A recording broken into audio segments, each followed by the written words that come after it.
तो ये है हमारे पास एक मेटेलिक स्केल, स्टील का स्केल, और ये है हमारे पास एक rubber band which is connected from the both side by rigid support।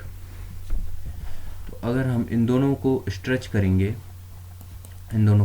करेंगे, तो ये अपनी जगह पे वापस जाएंगे, which is called elasticity. But in दोनों में से मोर इलास्टिक कौन होगा? अब अगर हम रबर सोच रहे हैं तो ये एक गलत आंसर है, लेकिन ये डिस्कस करने से पहले जान लेते हैं कि what is restoring force.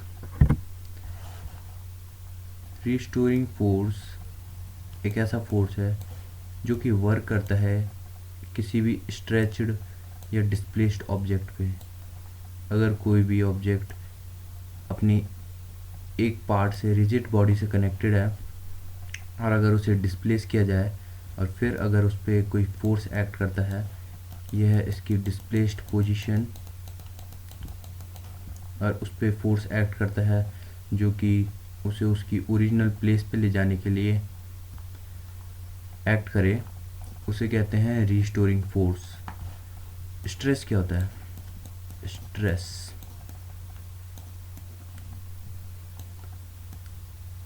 Stress is the same thing. इसका फॉर्मूला है फोर्स पर यूनिट एरिया।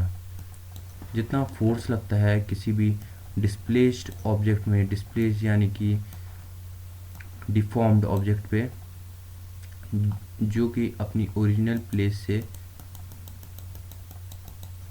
डिफॉर्म्ड है, इस पे जो फोर्स एक्ट करेगा इसकी ओरिजिनल फॉर्म में जाने के लिए, पर यूनिट एरिया, इसके पर यूनिट एरिया पे, उसे कहते हैं स्ट्रेस। स्ट्रेन क्या होता है?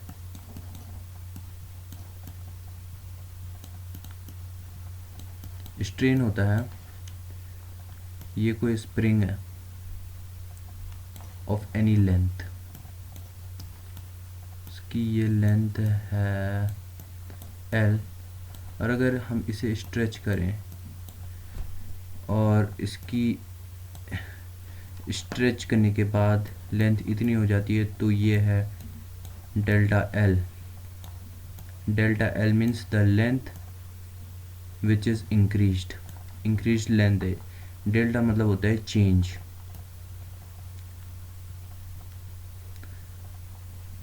तो जो इंक्रीज या डिक्रीज लेंथ है उसे डेल्टा L कहते हैं, और इसकी ओरिजिनल लेंथ ही L।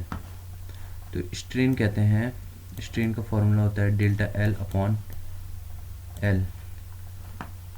चेंज लेंथ या फिर इंक्रीज या decrease in length upon original length, इसे स्ट्रेन कहते हैं। अब जानते हैं हुक्स लॉ क्या होता है। हुक्स लॉ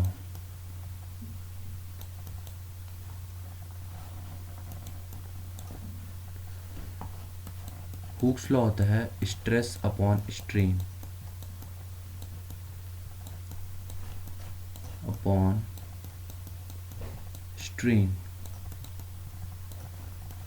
स्ट्रेस हो गया फोर्स अपॉन एरिया, स्ट्रेन हो गया delta L upon original length.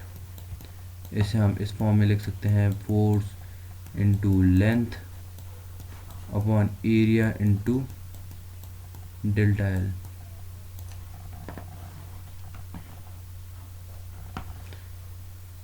तो ये हमें ये दिखाता है कि जो स्ट्रेस है, हुक्स लॉ हमें ये बताता है कि जो स्ट्रेस है वो डायरेक्टली प्रोपोर्शनल है स्ट्रेन के। स्ट्रेन क्या होता है? डिस्प्लेसमेंट, या फिर स्ट्रेन होता है changement occurred in the stretched या deformed object which is elastic. और स्ट्रेस होता है कि the restoring force acting per unit area on that deformed object. और ये रिस्टोरिंग फोर्स वर्क करता है ड्यू टू इलास्टिसिटी। अब हम किसी चीज़ को इलास्टिक तभी कह सकते हैं जब वो किसी लिमिट में डिस्प्लेस हो। हर एक इलास्टिक ऑब्जेक्ट की एक रेंज होती है। अगर हम रबर बैंड को भी हद से ज़्यादा खींचेंगे तो वो इट विल ब्रेक डाउन। इसीलिए अगर हम मेटेलिक स्ट्रिप को भी खींचते हैं तो किसी रेंज तक खींचेंगे, अगर उसके बाद खींचेंगे तो वो उसकी पोजीशन उसी फॉर्म में आ जाएगी। इसलिए उसकी रेंज तक खींचने पर वो एज ए इलास्टिक वर्क करता है। और अब इन दोनों में कंपेयर करना कि कौन ज़्यादा इलास्टिक है, रबर बैंड या फिर मेटेलिक स्केल, तो इसमें मेटेलिक स्केल ज़्यादा इलास्टिक है क्योंकि इस पर ज़्यादा रिस्टोरिंग फोर्स वर्क करे। अगर हम इसको इसकी रेंज तक ही स्ट्रेच करते हैं तो ये ज़्यादा जल्दी वापस आएगा comparative to the rubber band. इसको भी अगर हम इसकी रेंज तक स्ट्रेच करते हैं तो comparative to the metallic scale जिस पे ज़्यादा रिस्टोरिंग फोर्स लगेगा जो कि झटके से वापस आ जाएगा, ये उसके कंपैरेटिव हल्का सा लेट होगा अपनी ओरिजिनल पोजीशन फॉर्म करने में। और हुक्स लॉ हमें बताता है कि स्ट्रेस डायरेक्टली प्रोपोर्शनल होता है स्ट्रेन के।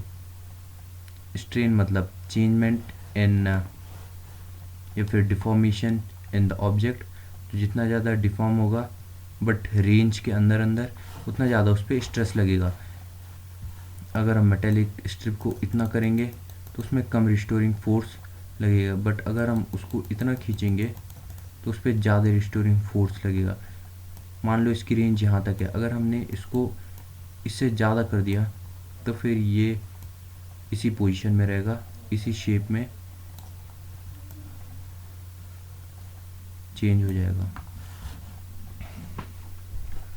तो इसलिए ये डायरेक्टली प्रोपोर्शनल है और इसको हम इक्वल कर सकते हैं by applying a constant here. और इसी को ही कहते हैं इलास्टिसिटी कांस्टेंट।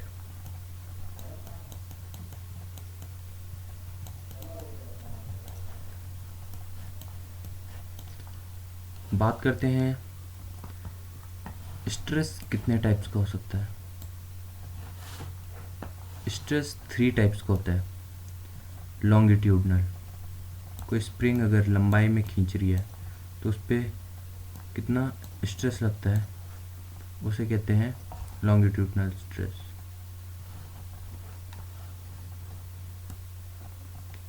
मेजरली हम इसे ही यूज़ करते हैं। बाद बाकी हमें रीज़न पता चल गया है कि कैसे एक मेटेलिक स्ट्रिप ज़्यादा इलास्टिक है comparative to a rubber band.